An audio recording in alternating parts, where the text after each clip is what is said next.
L'hiver, les champs alsaciens ressemblent un peu à des no man's land. C'est la période creuse chez les maraîchers, la plupart des champs sont vides. Il n'empêche que le froid et le gel hivernal peuvent perturber les récoltes du printemps. Chez cet arboriculteur de Sigolsheim, plus de 20 variétés de pommes sont cueillies en été. Du froid pour les pommiers, il en faut, mais pas trop.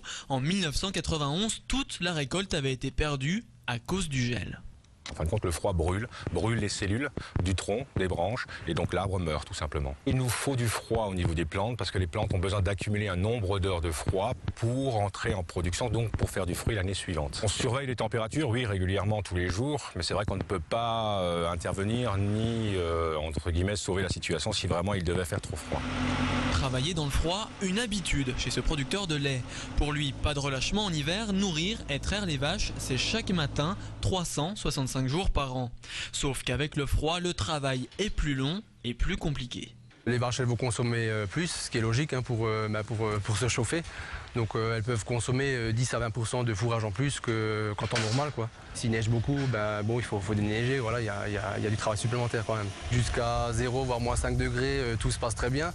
Et c'est sûr qu'au-delà de moins 5, moins 10 degrés, là on a quand même des petits soucis au niveau du matériel, quoi, puisqu'il y a de plus en plus de l'électronique dans le matériel aujourd'hui. Les électrovannes qui gèlent, enfin bon bref, il y a des petits soucis techniques quand même, quoi. Si en Alsace il y a bien une production sensible, c'est celle du vin. Chaque hiver, une partie des vignes de Colmar, Houssen et Benvir sont mutilées par le gel.